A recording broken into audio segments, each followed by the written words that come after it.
The great hall of the Galactic Council stretched high above like a crystal cathedral. 12 different alien species sat in their floating chairs, each one more advanced than the last. Their technology hummed with power that humans could barely understand.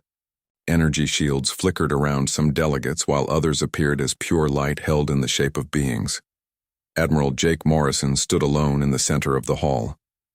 His simple blue uniform looked plain next to the glowing armor and energy suits around him. He carried only a basic tablet and wore no fancy equipment. To the aliens watching him, he might as well have been a cave dweller asking to join a space academy. The Velkari ambassador floated forward first. Zethkar was made of living crystal that sparkled with inner light. When he spoke, his voice rang like bells through the hall. "Human Morrison, we have reviewed your species' military capabilities. Your presentation is amusing." The other aliens made sounds that Jake recognized as laughter. The Thraxians clicked their insect-like jaws while the Xanthari pulsed with bright colors. Even the serious Kogani shifted their metal bodies in what passed for humor among their kind. "Your largest warships measure only 800 meters. Zethkar continued, reading from a glowing display. "You use chemical rockets for propulsion." "Chemical rockets? We abandoned such primitive technology thousands of years ago. Your weapons fire simple metal projectiles powered by explosive powder." More laughter filled the hall. The Draxan representative, a creature that looked like flowing water with eyes, rippled with amusement. "Do they still use fire to cook their food as well?" Jake kept his face calm, but his hands tightened slightly behind his back. He had expected this reaction. Earth's leaders had warned him that the advanced alien species would not take humanity seriously. Still, hearing it was different from knowing it would happen. The Thraxian delegate, General Krikstar, buzzed his wings as he spoke. "Your so-called stealth technology is particularly entertaining. You bend light around your ships and mask heat signatures. Our sensors can detect your invisible vessels from several star systems away. A child with a basic scanner could spot your stealth ships." "Indeed," added the Xanthari Prime Minister, "a being of pure energy contained in a floating sphere. Your energy shields are barely stronger than our personal protection devices. A single shot from our weakest patrol ship would destroy your mightiest vessel." Jake had come prepared for this meeting with hopes of forming an alliance. Humanity had discovered faster-than-light travel only 50 years ago. They had met the Galactic Council 30 years later and had been working toward membership ever since. Earth needed allies in the dangerous galaxy they had discovered. "We understand our technology appears basic compared to yours," Jake said, his voice carrying clearly through the hall. "But humanity has survived many challenges by finding creative solutions. We believe our different approach could add value to the Defense Alliance." Zethkar's crystal form flashed brighter with what Jake now recognized as alien laughter. "Creative solutions? Human, your species has had space travel for barely half a century. Some of our races have been exploring the stars for millions of years. What could you possibly offer that we have not already perfected?" The Kogani military advisor, Commander Vexthor, spoke in a mechanical voice. "Our analysis shows human military doctrine relies heavily on surprise attacks and guerrilla warfare. Such tactics are irrelevant in modern space combat where sensors detect all movement across vast distances. Your defensive strategies are equally outdated," added General Krikstar. "You still use physical armor and kinetic barriers. Modern warfare requires energy manipulation and quantum field generation. You fight like primitives with clubs and stones." Jake felt his jaw tighten, but he maintained his diplomatic composure. "Admiral Morrison," he corrected quietly. "And while our methods may seem outdated, they have proven effective in our experience." "Experience?" The Xanthari Prime Minister pulsed with colors that conveyed scorn. "What experience could a species so young possibly have that would matter here? You have fought no wars beyond your own planet. You have never faced real galactic threats." The other delegates murmured agreement. Jake realized this was not going to be the partnership discussion he had hoped for. These beings saw humanity as children playing with toys, not as potential allies worthy of respect. The Draxan representative flowed closer, its watery form shifting as it spoke. "Perhaps in a few thousand years, when your species has developed proper technology, you might be ready to observe our operations. From a safe distance, of course. We could establish a small observation post for you," Zethkar offered with false generosity. "You could watch and learn how real civilizations conduct warfare. Consider it educational." Jake felt anger rising in his chest, but he forced it down. Getting emotional would only prove their point about human primitiveness. Instead, he tried a different approach. "We request the opportunity to demonstrate our capabilities," he said formally. "Perhaps a small joint exercise where we could show how human methods might complement your advanced systems." The suggestion caused another wave of alien laughter. General Krickstar's wings buzzed so hard they created a whistling sound. "A demonstration? What would you demonstrate? How to throw rocks at energy shields. Your ships move like floating targets," Commander Vexthor added. "Our training drones could destroy your entire fleet without effort. A demonstration would be an embarrassment for your species." The Zenthari Prime Minister seemed to glow brighter as he delivered what Jake sensed was the final verdict. "Human Morrison, the Galactic Council appreciates your interest in joining our defense alliance. However, your species lacks the technological sophistication and military experience necessary for meaningful participation." He paused, and the hall fell silent, except for the humming of alien technology. "You may establish a small diplomatic post to observe our proceedings. Perhaps your descendants will develop the capabilities needed for true membership. Until then, consider yourselves under our protection." Jake felt the dismissal like a physical blow. He had come here representing all of humanity, carrying the hopes of billions of people who dreamed of joining the galactic community as equals. Instead, he was being patted on the head like a child and told to wait a few thousand years. "We understand your decision," he said carefully. "However, I hope you will remember that humanity has survived and thrived by adapting to challenges that seemed impossible. If the galaxy ever faces a threat that conventional methods cannot handle, we ask that you remember our offer to help." This statement caused the biggest wave of laughter yet. The various alien species made their sounds of amusement while their translation devices turned the noise into human-understandable chuckles and giggles. "Conventional methods?" Zethkar's crystal form practically sparkled with mirth. "Human, we are the conventional methods. We are the pinnacle of galactic military development. What threat could possibly require anything more primitive than what we possess?" Jake nodded politely and began gathering his simple materials. As he prepared to leave, he quietly activated a small device hidden in his uniform collar. To any alien scanner, it would appear to be a basic communication unit. They would never detect the quantum encrypted message it transmitted across space to Earth. The message was short and simple. "Protocol 7 is authorized." As Jake walked toward the exit, he heard the alien still laughing behind him. They were so amused by the primitive human and his ridiculous offer to help defend the galaxy. They had no idea that in 6 months, they would be begging for exactly the kind of help they were now mocking. Jake Morrison left the Galactic Council that day carrying the knowledge that humanity would never be accepted as equals through diplomacy. But he also left knowing that sometimes the galaxy needed to learn hard lessons about underestimating those who seemed weak. Behind him, the laughter continued to echo through the Crystal Hall. 6 months had passed since Admiral Jake Morrison left the Galactic Council chambers in defeat.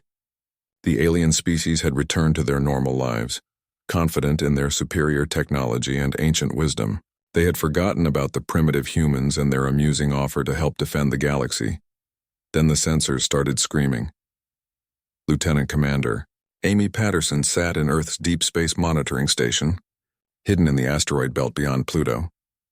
The station looked like just another floating rock to any casual observer. Only the most detailed scans would reveal the sophisticated listening equipment buried inside. Amy had been tracking unusual energy signatures for 3 days now. The readings came from the empty space between galaxies, far beyond where any known civilization existed. At first, she thought her equipment was malfunctioning. The signatures were unlike anything in the database. "Control, this is Deepwatch Station 7. She spoke into her microphone. "I'm getting massive energy readings from grid reference Zulu 97. Distance approximately 50,000 light-years beyond the galactic rim." The voice that answered belonged to Commander Rick Hayes at Earth's military headquarters. "Copy that, Deepwatch 7. Can you identify the source?" Amy studied her displays with growing concern. "Negative, Control. These signatures don't match any known technology. The energy output is enormous, but the pattern is all wrong. It's like nothing I've ever seen." What Amy was detecting were the first signs of the Shadowborn fleet.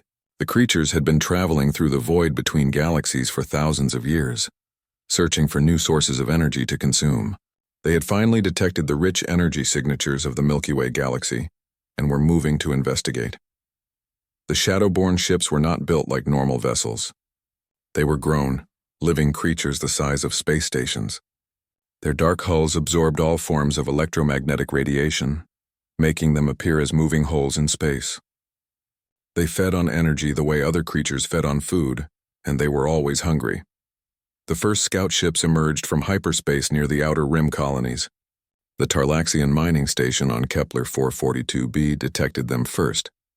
The station's automated systems sent out a standard greeting, offering trade and diplomatic contact. The response was immediate and terrifying. The Shadowborn scouts descended on the mining station like hungry predators.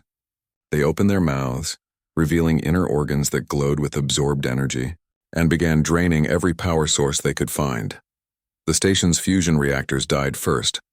Their energy pulled into the creatures' bodies. Then the backup batteries failed. The life support systems went dark. Within minutes, the entire station was drained of all power, leaving behind only empty metal and the frozen bodies of 3,000 Tarlaxian miners. The emergency beacon managed to transmit for exactly 47 seconds before it too was drained. That brief signal reached the Galactic Council and changed everything. "This is impossible," General Krikstar buzzed as he studied the initial reports. "What kind of weapon can drain a fusion reactor from the outside?" The Velkari had detected the creatures next. Their most advanced sensor arrays, powered by quantum energy taps, had tracked the Shadowborn ships as they moved deeper into the galaxy. Zethkar himself led the response fleet, confident that Velkari technology could handle any threat. "Deploy the quantum disruptors," he ordered as his fleet of 200 ships approached the enemy. "Target their power sources and disable their engines." The Velkari opened fire with weapons that could tear apart the fabric of space itself. Beams of pure quantum energy lanced out toward the Shadowborn ships. The aliens expected to see the enemy vessels torn apart by forces that could unmake matter at the atomic level. Instead, they watched in horror as their most powerful weapons simply disappeared. The quantum energy struck the Shadowborn hulls and vanished completely, absorbed into the creatures' bodies. The aliens began to glow brighter as they fed on the attack. "Impossible," Zethkar whispered as his tactical display showed 0 damage to the enemy fleet. "Our weapons are being consumed." The Shadowborn turned toward the Velkari fleet with predatory hunger. They had tasted the rich quantum energy and wanted more. The creatures opened their mouths again, revealing the glowing organs that processed absorbed power. What happened next would be remembered as the first feeding. The Shadowborn ships moved through the Velkari fleet like sharks through a school of fish. Every energy weapon fired at them only made them stronger. Every shield that tried to stop them became another source of food. The Velkari ships had energy cores that could power entire planets. The Shadowborn drained them in minutes. Crews that had lived for thousands of years died as their life support systems failed. Ships that had never known defeat became floating tombs in the dark. Zethkar managed to send one final transmission before his flagship lost power. "Emergency alert to all Galactic Council forces. The enemy absorbs energy attacks. All energy weapons are useless. They feed on our power sources. By the void, they're heading for the core worlds." The message reached every major military base in the galaxy within hours. The response was swift and desperate. The Thraxian armada mobilized immediately, their insect-like ships bristling with plasma cannons and energy lances. They had never lost a battle in 10,000 years of warfare. They lasted 3 days. The Zenthari deployed their defense grid, a network of energy barriers that had protected their homeworld for 1,000,000 years. The barriers were powered by captured stars and could withstand the explosion of supernovas. The Shadowborn ate the barriers like candy. The protective fields that had seemed impregnable became a feast that lasted less than a week. The Zenthari homeworld fell dark for the first time in recorded history. Species after species sent their fleets to stop the invasion. The results were always the same. The more advanced the technology, the more energy it used. The more energy it used, the more the Shadowborn wanted to consume it. The Kogani tried kinetic weapons, thinking their metal projectiles might work where energy failed. But their railguns required massive power systems to function. The Shadowborn drained the ships before they could fire more than a few shots. The Draxan attempted to hide their fleets using cloaking technology, but their cloaking devices used energy fields to bend light. The Shadowborn could sense the power sources from across entire star systems.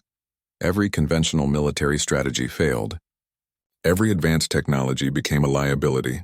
The galaxy that had mocked humanity's primitive methods was learning a harsh lesson about the dangers of depending too heavily on energy-based systems. Amy Patterson watched the reports flood in from her hidden monitoring station. Battle after battle showed the same pattern. The most advanced civilizations in the galaxy were helpless against an enemy that turned their greatest strengths into weaknesses. Control. This is Deep Watch 7, she reported. The Shadowborn fleet is advancing toward the core worlds. Current estimates show complete galactic conquest within 6 months unless something changes. Commander Hayes' voice was grim when he responded. Copy that, Deep Watch 7. Relay all tactical data to Ghost Fleet Command. Operation Ghost Protocol is now active. Amy felt a chill of anticipation. She knew what Ghost Protocol meant. For decades, while the aliens had observed humanity's conventional military forces, Earth had been building something else in secret, something the advanced species had never detected because they were looking for the wrong things. Understood, Control. Transmitting all data to Ghost Fleet Command. Should I maintain observation position? Negative, Deep Watch 7. Fall back to safe distance and prepare for Phase 2. The hunt is about to begin. As Amy powered down her station's active sensors and activated the stealth systems, she thought about the alien delegates who had laughed at human technology. They had dismissed kinetic weapons as primitive. They had mocked stealth technology as inadequate. They had considered human methods to be thousands of years outdated. Soon they would learn that sometimes old methods worked precisely because they were old. The Shadowborn had evolved to fight energy-based civilizations. They had never encountered an enemy that fought with physical force and chemical reactions. The galaxy was about to discover that humanity's greatest weakness might actually be their greatest strength. And somewhere in the dark between the stars, the Ghost Fleet was already moving to intercept the Shadowborn advance. The aliens had laughed at humans until the stealth army prepared to decloak. But the creatures now threatening the galaxy would never see them coming.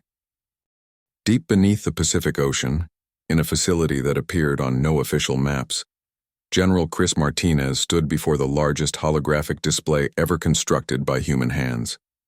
The war room was a marvel of engineering, carved from solid rock 3 miles below the ocean floor. No energy signature could escape this place. No alien sensor could detect what happened here. Around the general, hundreds of military officers worked at stations that hummed with quiet efficiency. These were not the flashy, energy-bright displays that other species favored.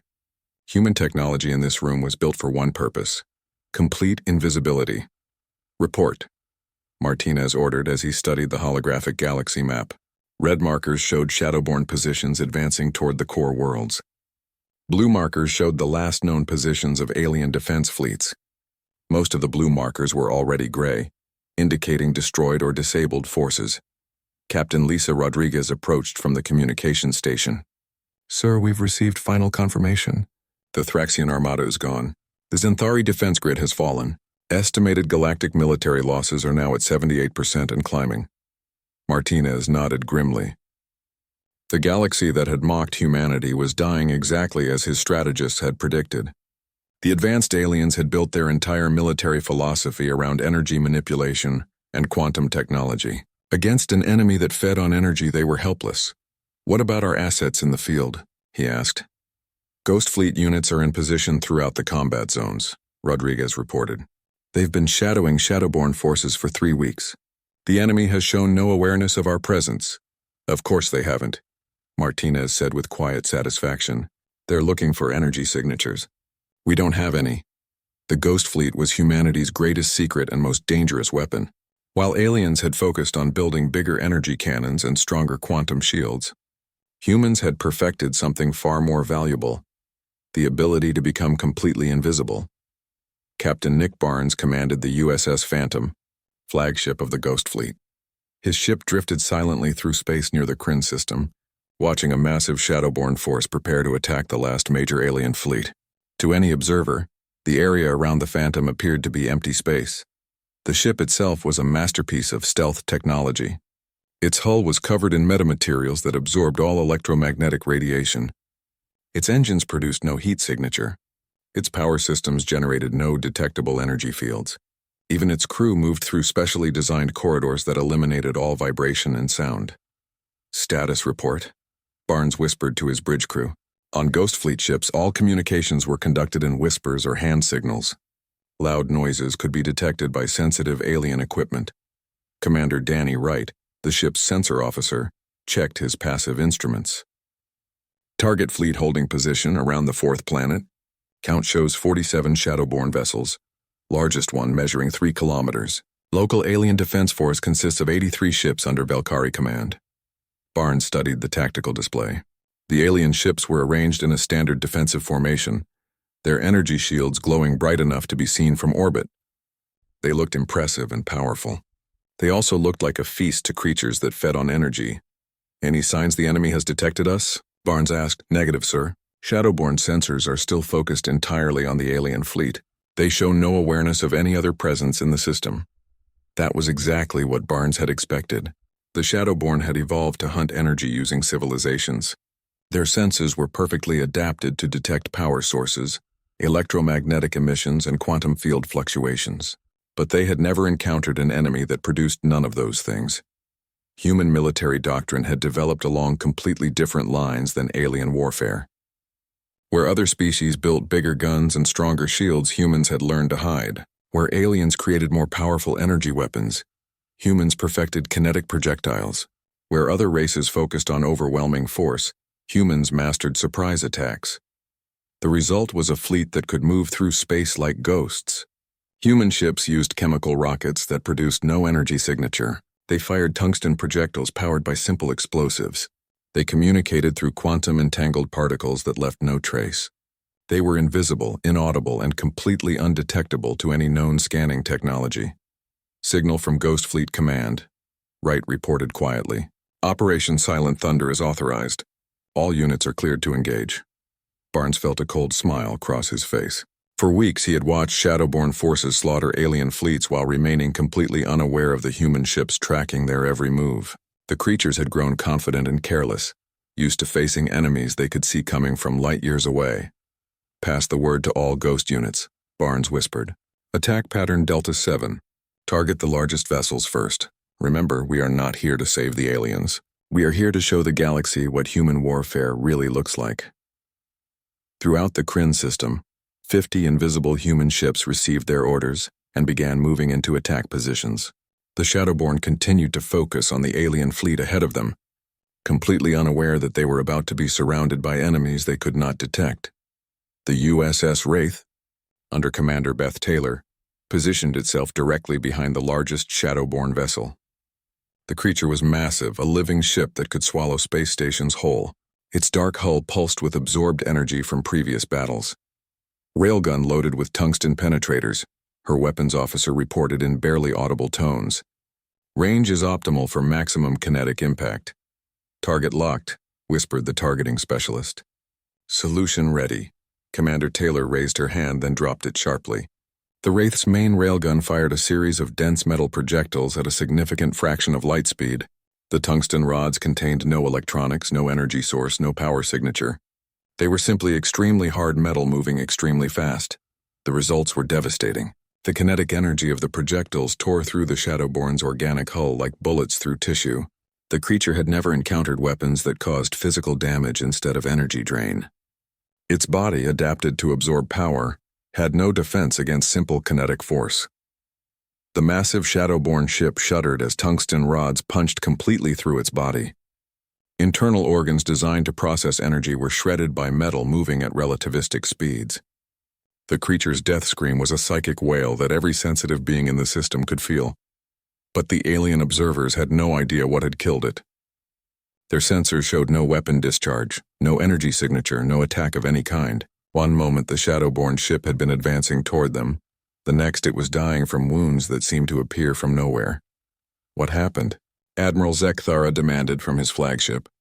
How did that creature die? I'm detecting no hostile weapons fire. His sensor operators frantically checked their equipment. Sir, we show no energy weapons discharge in the area. No quantum disturbances. No particle beam activity. It's as if the creature simply exploded for no reason. The confusion spread through both fleets. The Shadowborn began erratic evasive maneuvers. searching for an enemy they could not perceive. The alien defenders wondered if they were witnessing some kind of miracle. Then a second Shadowborn ship died. Then a third. Each death came without warning, without any detectable attack. The creatures that had seemed unstoppable were being systematically destroyed by an invisible force.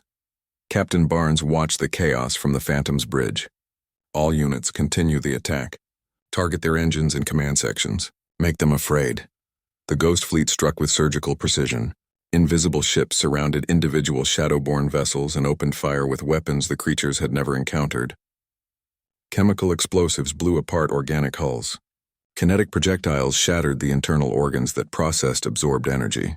Simple metal bullets, fired from magnetically accelerated rifles, cut down boarding parties that had never faced physical projectiles. The most devastating attacks came from the boarding teams.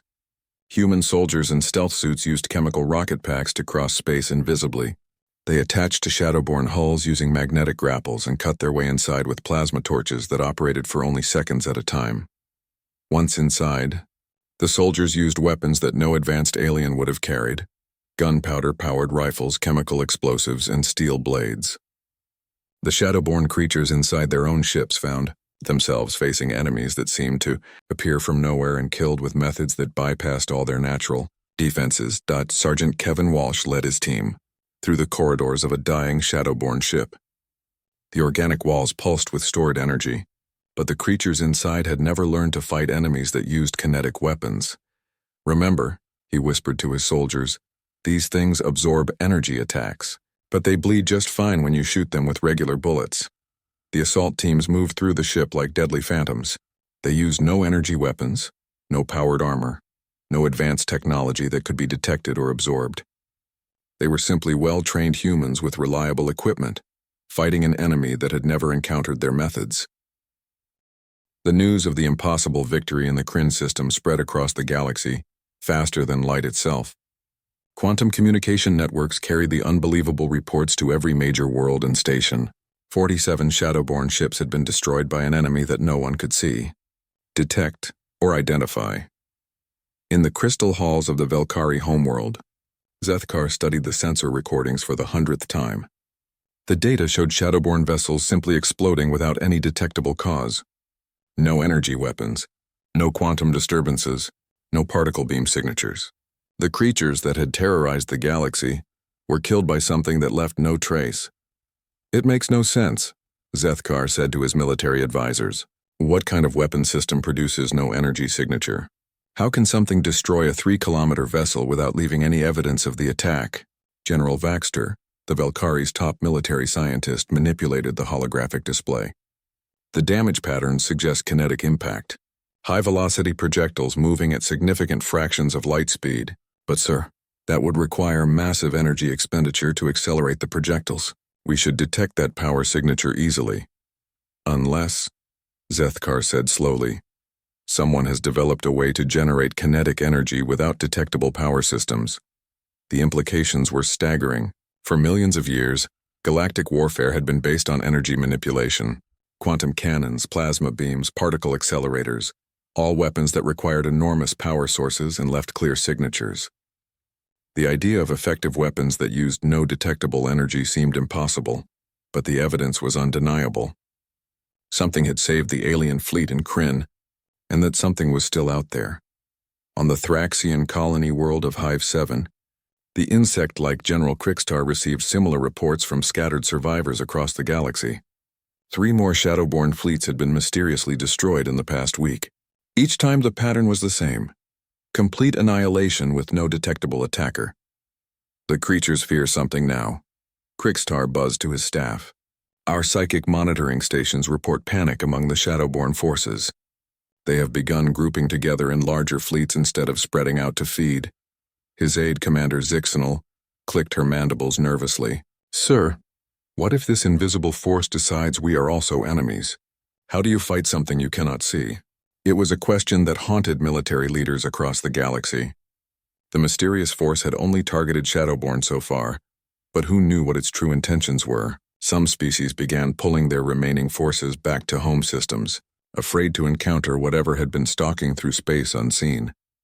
The Shadowborn themselves were experiencing something they had never felt before: fear. For millions of years, they had been the apex predators of the void between galaxies. They fed on civilizations the way other creatures fed on plants. Nothing had ever posed a real threat to them. Now they were dying in ways they could not understand. Their greatest scouts, creatures that could sense energy across vast distances, reported finding nothing but empty space before the attacks came. Their most sensitive psychic sensors detected no hostile thoughts or intentions. It was as if the universe itself had turned against them. The Shadowborn commander, an ancient creature called the Void Render, gathered the remaining fleet around itself for protection. Over 2,000 vessels formed a massive sphere of living ships, each one scanning desperately for signs of the invisible enemy. "Something hunts us," the Void Render communicated to its subordinates through psychic transmission. "Something that kills without energy, strikes without warning, and vanishes without trace. We must find the source of this threat and consume it before it destroys us all." But finding the Ghost Fleet was impossible when they did not know what to look for. The Shadowborn had evolved to detect energy signatures, quantum fluctuations, and psychic emanations. They had no way to perceive enemies that produced none of those things. Captain Nick Barnes observed the gathering Shadowborn fleet from the bridge of the USS Phantom. His ship drifted silent and invisible among the enemy vessels, close enough to reach out and touch their organic hulls. The creatures passed within meters of human ships without the slightest awareness of their presence. "Look at them," Barnes whispered to his crew. "They're terrified. For the first time in their existence, they're the ones being hunted." Commander Danny Wright monitored the enemy communications. "Sir, they're trying to combine their sensor capabilities, linking their detection networks to cover more spectrum ranges." "Let them try," Barnes replied quietly. "They could scan for 1,000,000 years and never find us. They're looking for energy signatures we don't produce." The Ghost Fleet had positioned itself throughout the Shadowborn formation like a three-dimensional net. 500 human ships moved among 2,000 alien creatures, undetected and ready to strike. It was the largest stealth operation in the history of warfare. Fleet Admiral Jake Morrison coordinated the assault from Earth's hidden command center. The same man who had been laughed at by the Galactic Council now commanded the most effective military force in the galaxy. His orders would determine whether the Shadowborn threat ended here or continued to spread. "All Ghost units, this is command," Morrison transmitted through quantum channels that left no trace. "Execute Operation Silent Death. Show them what happens when they threaten this galaxy." The attack began at exactly Oro 300 Universal Time. Across the massive Shadowborn formation, invisible human ships opened fire simultaneously. Railguns launched tungsten projectiles at velocities that turned simple metal into devastating weapons. Chemical warheads exploded against organic hulls that had no defense against kinetic force. The Shadowborn fleet erupted in chaos. Creatures that had lived for millennia died in seconds as human weapons tore through their bodies. The aliens fired blindly into space, their energy beams absorbed harmlessly by stealth hulls designed to consume all electromagnetic radiation. Commander Beth Taylor guided the USS Wraith through the heart of the enemy formation. Her ship fired continuously as it moved, each shot precisely aimed to maximize damage while remaining undetectable. Tungsten rods punched through Shadowborn vessels like needles through paper. "Target the large one directly ahead," she whispered to her weapons officer. "Full spread, maximum penetration." The Wraith's entire torpedo complement launched at once. The weapons were simple chemical explosives wrapped in metal casings, powered by rocket motors that burned for only seconds. They struck the Shadowborn command ship and detonated inside its body, releasing energy in the form of heat and pressure rather than electromagnetic radiation. The ancient creature died screaming. Its psychic death cry felt across half the galaxy, but even as it died, it could not understand what had killed it. The weapons that destroyed it left no energy signature to trace, no quantum disturbance to analyze. Human boarding teams swarmed over disabled Shadowborn vessels. The soldiers moved through organic corridors with weapons that seemed primitive, but proved devastatingly effective. Gunpowder rifles cut down creatures that could absorb plasma beams. Chemical explosives destroyed organs that could process quantum energy. Sergeant Mike Davis led his team through the bowels of a dying Shadowborn ship. The creature's internal systems pulsed with stored energy from a dozen conquered worlds, but none of that power could protect it from soldiers carrying simple kinetic weapons. These things never learned to fight anything that wasn't energy-based, Davis reported over silent comms. It's like shooting fish in a barrel. The human assault teams methodically destroyed every Shadowborn vessel they boarded. They used no advanced technology, no powered equipment that could be detected or absorbed. They were simply well-trained soldiers with reliable weapons, fighting an enemy that had no defense against their methods. Within 4 hours, the largest Shadowborn fleet ever assembled was completely destroyed. 2,000 creatures that had terrorized the galaxy lay dead in space, killed by an enemy they never saw coming. The psychic screams of their death agony reached every sensitive species within 100 light-years. As the Ghost Fleet prepared to withdraw, Captain Barnes sent a final message to the surviving alien forces scattered across the galaxy. The transmission used simple radio waves, a technology so primitive that most species had forgotten it existed. To all Galactic Council forces, the message began. The Shadowborn threat in Sector 77 Alpha has been eliminated. The creatures that fed on your energy are dead. This message comes from the species you considered too primitive to defend the galaxy. The transmission paused, and when it continued, the voice carried the weight of absolute certainty. We are humanity. We are the ones you laughed at. We are the ones you dismissed. And we are the ones who just saved your civilization using the weapons you called obsolete. Remember this day because it is the day you learned that sometimes the most dangerous enemy is the one you cannot see coming. The message ended, and the Ghost Fleet vanished once again into the darkness between stars. Behind them, they left only silence and the growing realization among galactic leaders that they had badly misjudged the species they had mocked. The war was not over yet. More Shadowborn forces remained in the galaxy, and they would be even more desperate now. But for the first time, the final battle began not with the roar of engines or the flash of energy weapons, but with absolute silence. Above the crystal spires of Zentara Prime, the Galactic Council's capital world, space appeared empty to every sensor array. The planet's massive defense platforms detected nothing but cosmic background radiation and the distant light of stars. But space was not empty. Hidden in that apparent vacuum, the entire Ghost Fleet had taken position like a three-dimensional net of death. 500 invisible human ships surrounded the planet, waiting for the enemy they knew was coming. Fleet Admiral Jake Morrison stood in the command center, buried deep beneath Earth's Pacific Ocean. The holographic display before him showed the tactical situation in real time. Red markers indicated the approaching Shadowborn fleet, over 3,000 vessels, the largest force the creatures had ever assembled. "Sir?" reported Captain Lisa Rodriguez from the communication station.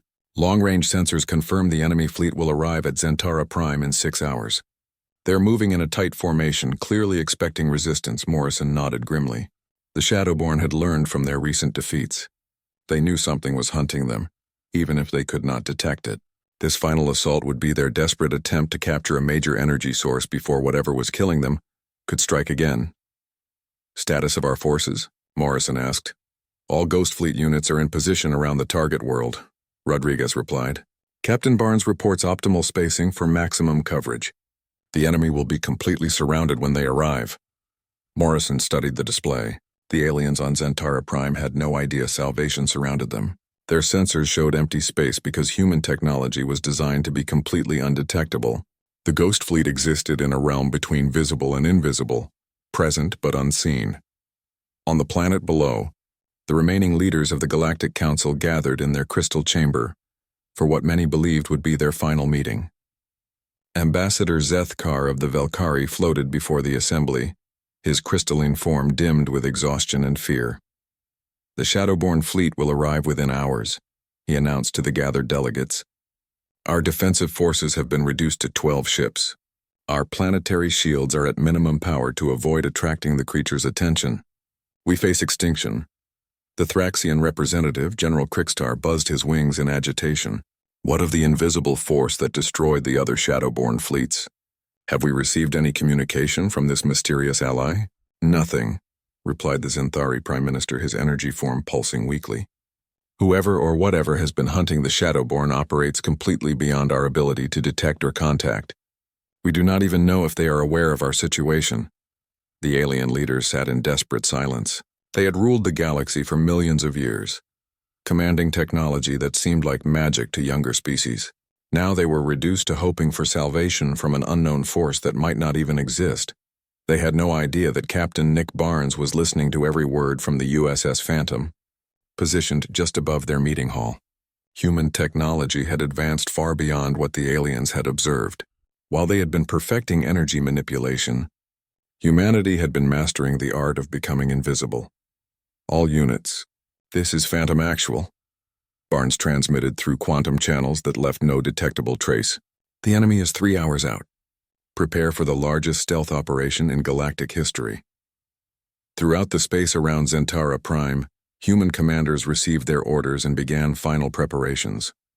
The Ghost Fleet had been designed for exactly this kind of battle, a massive engagement where stealth would determine victory or defeat. Commander Beth Taylor positioned the USS Wraith directly in the path of the approaching Shadowborn fleet. Her ship would be among the first to engage when the creatures arrived. Around her, dozens of other human vessels took similar positions, creating an invisible wall of death. "Remember," she whispered to her crew, "these creatures have never faced an enemy they could not detect. They have no tactics for fighting invisible opponents. We are about to show them why humans survived on a planet where everything was trying to kill us." The Shadowborn fleet emerged from hyperspace exactly where human calculations had predicted. 3,000 living ships materialized in perfect formation, their dark hulls absorbing all light that touched them. At their center flew the Void Render, the ancient creature that commanded the entire invasion force. The massive fleet began its descent towards Zentara Prime, confident that nothing could stop them. Their sensors detected the planet's energy signatures like a beacon in the darkness. Here was enough power to feed their entire species for generations. They detected the small alien defense fleet immediately. 12 ships armed with energy weapons that would only make the Shadowborn stronger. The creatures prepared to feed, opening their mouths to reveal the glowing organs that processed absorbed power. That was when the impossible happened again. The lead Shadowborn destroyer simply exploded. No warning, no energy signature, no detectable attack. One moment it was advancing toward the planet, the next it was torn apart by tungsten, projectiles moving at significant fractions of light. Speed chaos erupted through the Shadowborn formation as creatures that had lived for millennia found themselves under attack by an enemy they could not perceive. They fired wildly into space, their energy beams striking nothing but vacuum. Their sensors, evolved to detect power sources across vast distances, found no trace of their attackers. Captain Barnes coordinated the assault from the Phantom's bridge. "All units execute attack pattern Omega. Target their command ships first. Show them what human warfare looks like when we stop playing by their rules." The Ghost Fleet struck with devastating precision. Invisible ships appeared throughout the Shadowborn formation, materializing from apparent emptiness to deliver kinetic death. Railguns fired tungsten rods that punched through organic hulls like bullets through tissue.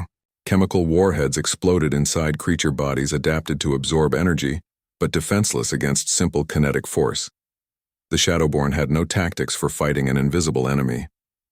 They had spent millions of years perfecting techniques for battles between energy-using civilizations. When faced with attackers that produced no detectable signatures, their entire military doctrine became useless. Human boarding teams swarmed over disabled vessels using chemical rocket packs that left no energy trail.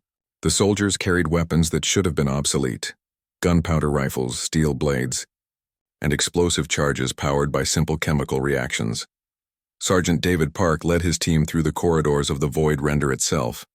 The ancient creature was dying, its massive body torn open by weapons it could not understand. Its internal organs, designed to process quantum energy and psychic force, were helpless against soldiers with simple kinetic weapons.